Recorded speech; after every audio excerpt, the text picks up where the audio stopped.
It's another Manly Monday, and this Manly Monday, like I said, I have enough Manly Mondays to fill like 2 months now, so I just picked one, and I figured this is a good place to start. I'm calling it Safe Target Syndrome. So what is Safe Target Syndrome? Safe Target Syndrome is that feeling where a guy feel like just beat up because you're a safe guy and other men are dangerous. So if you've ever been in a situation where someone says to you, why do men do this? And it's a behavior that you never do, that's Safe Target Syndrome. If somebody goes on at length to you about how men benefit from the patriarchy and you don't really feel like you benefit very much from these things they're describing, this is Safe Target Syndrome. And I want to talk about what it means. So if you like this content, help support this channel, become a monthly patron, patreon.com/Leanna K, or buy a one-time Leanna Care session for someone who can use it but can't afford it, coffee.com/Leanna K. Now, I am coming off a bit of a kind of cool moment because last week I did a radio segment on my Getting Through the Night segments, which run on a local rock station. And I talked about International Men's Day. And it apparently started a very good conversation among the listeners on the show. So this made me happy. And this is what I intend on this as well. It's intended to start a conversation because I've had conversations with multiple men lately that say they are extremely bothered by, experiencing Safe Target Syndrome. Women going, why do men do this? And I have heard it, and I try to correct to some men when I catch myself, or I'll go, oh, that's such a man thing. Sorry. Or present company excluded. And present company excluded is a big thing. And it's funny, because it was actually a trans guy friend of mine who sensitized me to this. We were sitting around and it was like, out in the woods and sitting around the fire and all that stuff. And a bunch of guys were off doing dumb shit. And I made a comment basically about dumb dude shit.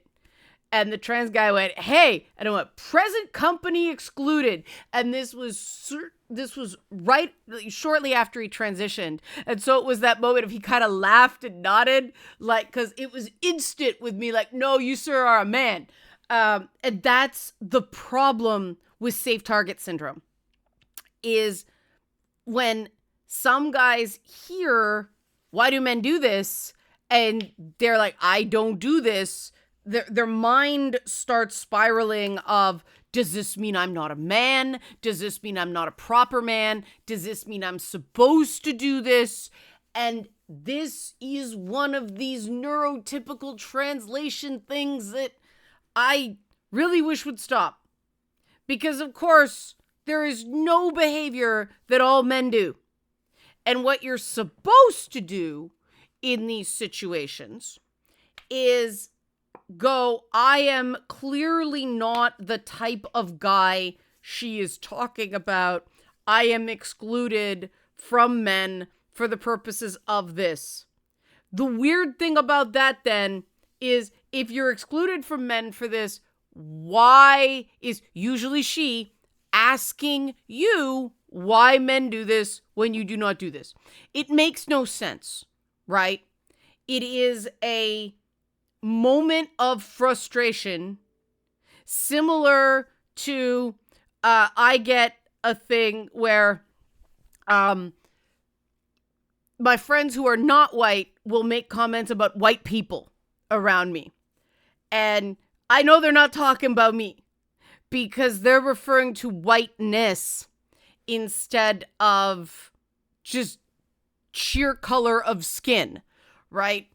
And I know I'm excluded from that, but it took me a while to recognize that I am in the like us category, not the not like us category, right?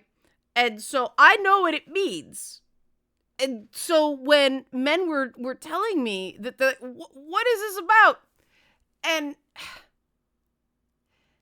when you're seen as one of the safe ones, it's a bit of a weird thing, right? Because with me, it's because I wasn't socialized with those niceties. And it's, I think, similar, but masculinity is uniquely fraught this way. Because when the bad men are centered, it means that the bad behavior is expected. And even though people claim not to like it, it's seen as the default male experience. And this is extra hilarious to me lately because I can find 5 people to see Wicked with me. Saw it over the weekend. No spoilers, don't worry. But I can't find anybody who will see Gladiator 2 with me. And I want to see Gladiator 2 in theaters.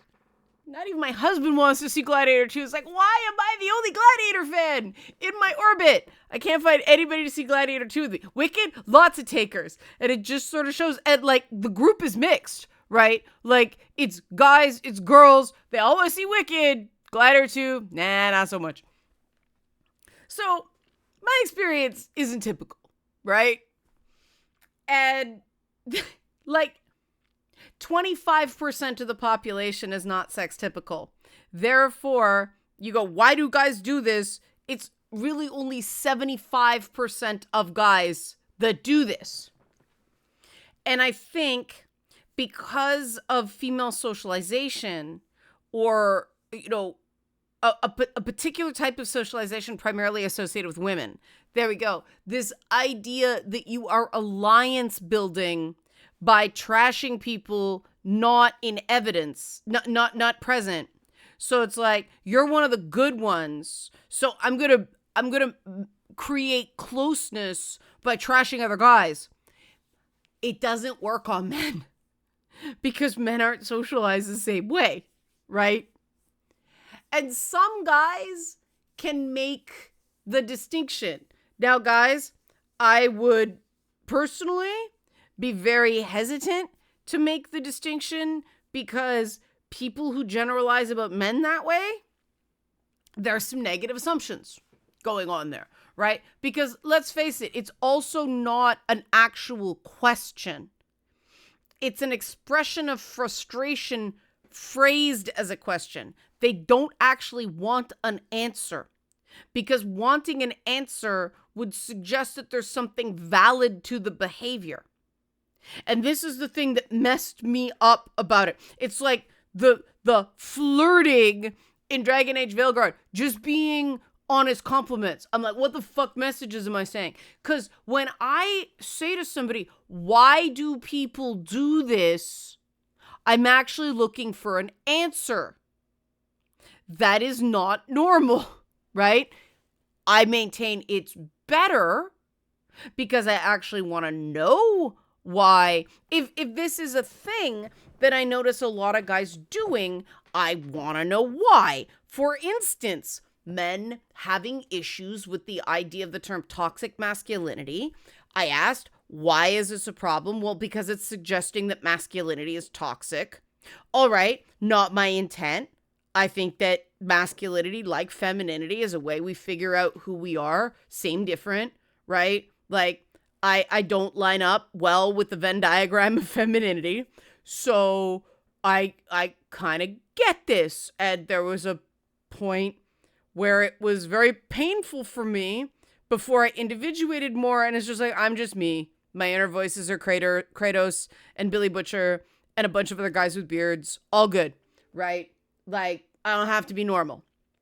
But because masculinity, we still have that idea that, because let's face it, a woman wearing a pantsuit or a woman wearing a tuxedo read very differently by society than a man wearing a dress.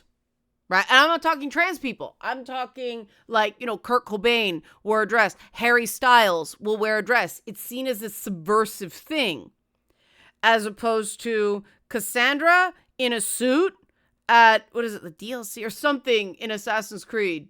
She's in the present day and she's wearing a suit, smoking fucking hot. Not that some guys in dresses are not hot. Some of them are, I maintain. And then there are kilts, which just, right, them's fighting words if you insult the kilts.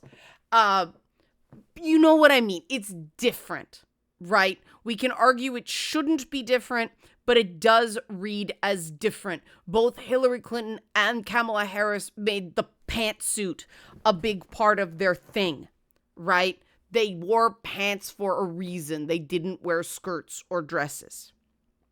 And this matters. It's weird that feminist icons are perpetuating this idea that man clothes better. There's a reason I don't completely give up on dresses, right? Because I'm like, why is this less? Like, was it Dragon Age 2 or Dragon Age 1? They talked about how like mages wear robes. They don't wear pants. And I'm like, yeah, that reminded me of the fact that scholars used to wear robes. The only people who wore pants were the ruffians that needed them for horseback riding, right? If you were civilized, you didn't wear pants, because come on, that's not proper. And so I was like, all right, I'm gonna reclaim like the pantsless lifestyle as a symbol of intellectualism. It's not gonna work, but I find it funny, right? Like this is just me coping.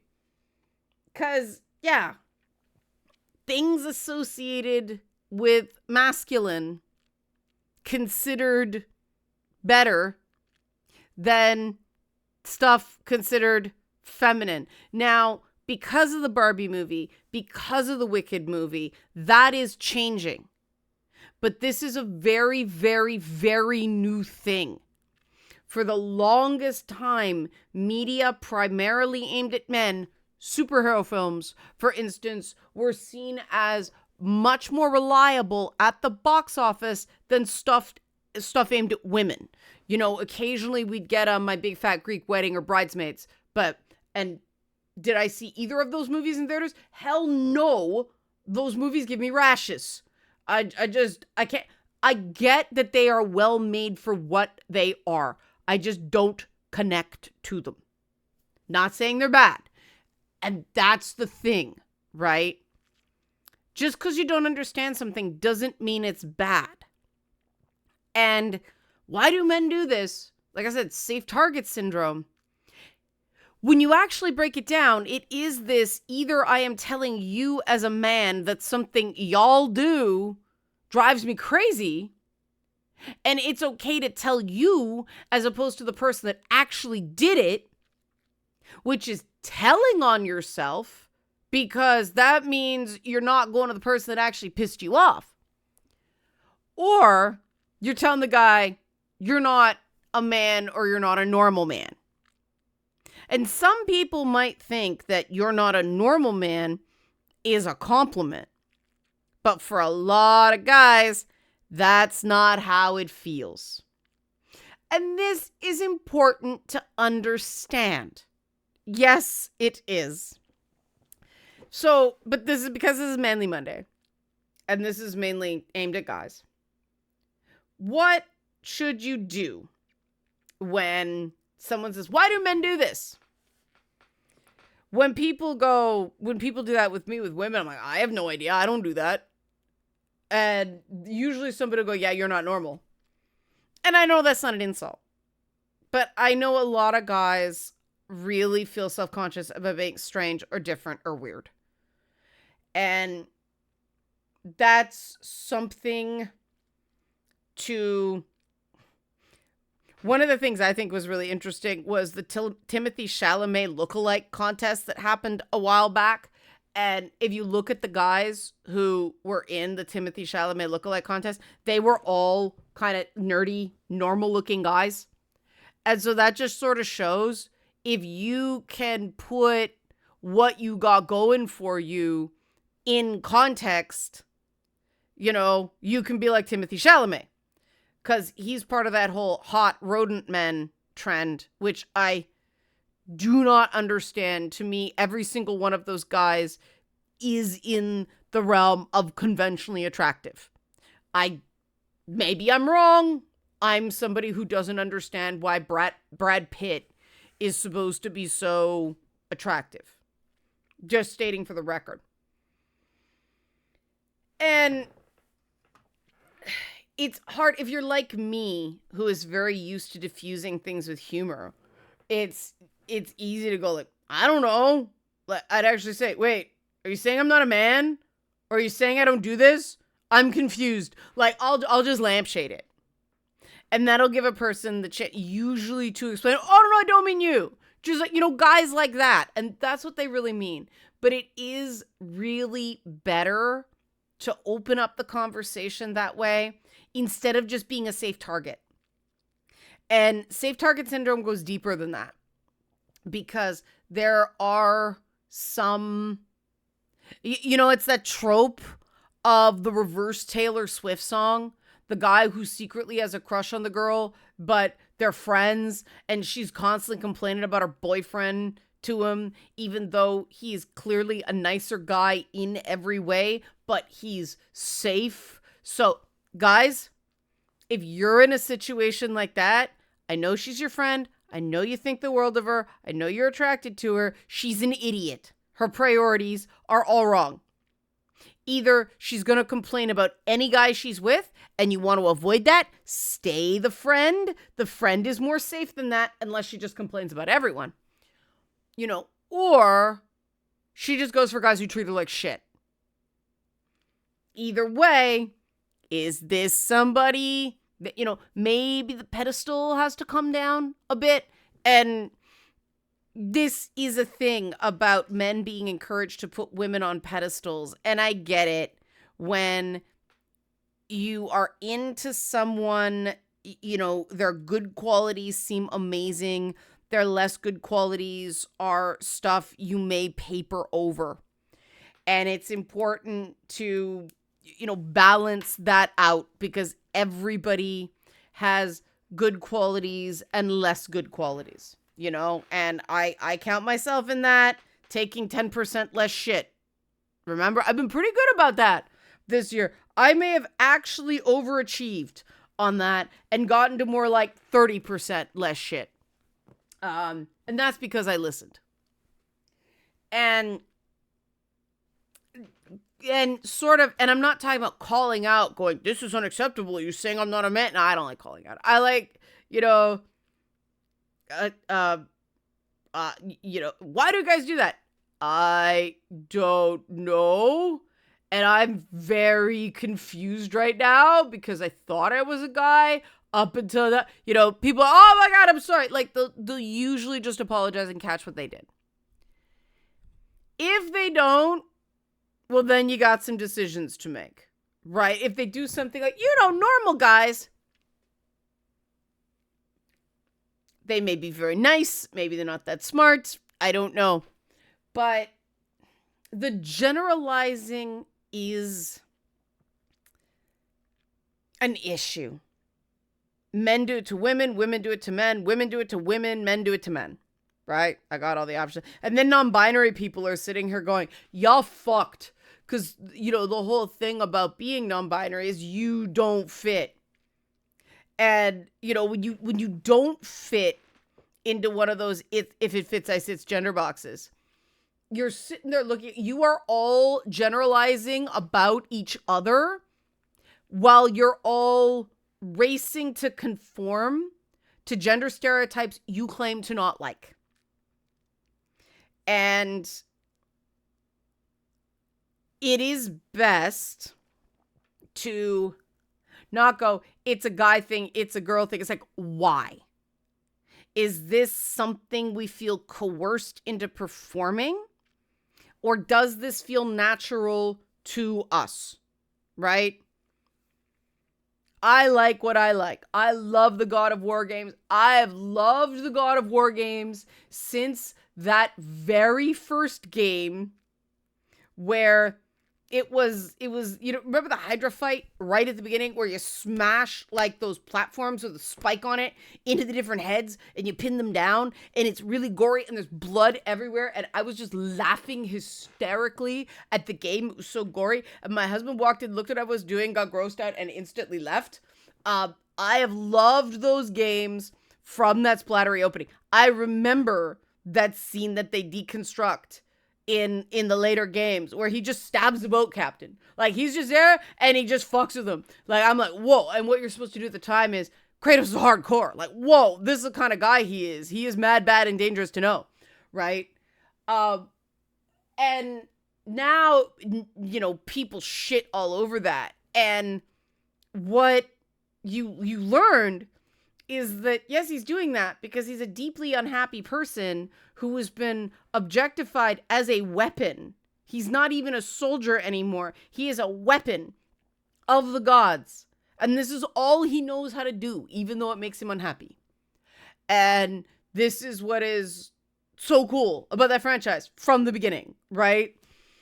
So if we engage with this stuff using our, as Q Poirot would say, little gray cells, we can step beyond these generalizations and get out of safe target syndrome. Like, I do put a halt in a gentle way whenever somebody starts going on about women or how men have this thing in society that women don't have, or women in society have things men don't have. It's only a piece of the picture. And it's like, look, for every sexism cuts both ways.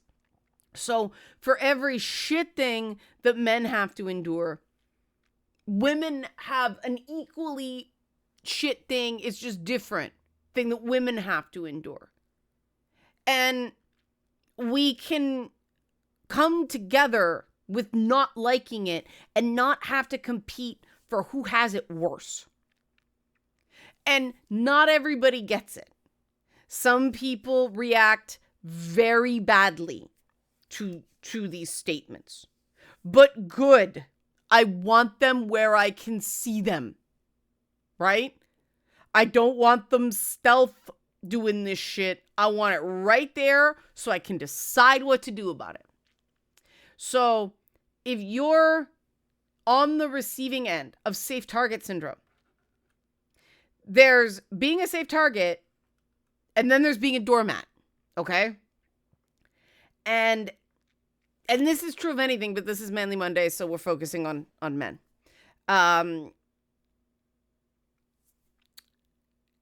If you kind of say something about it in a joking way, in a light way, you may be safe, but you don't feel like a target, right?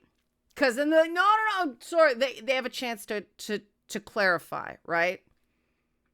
But if you just sit there and feel bad and don't say anything, well, then you're a doormat. Then you're a punching bag. And that feels bad.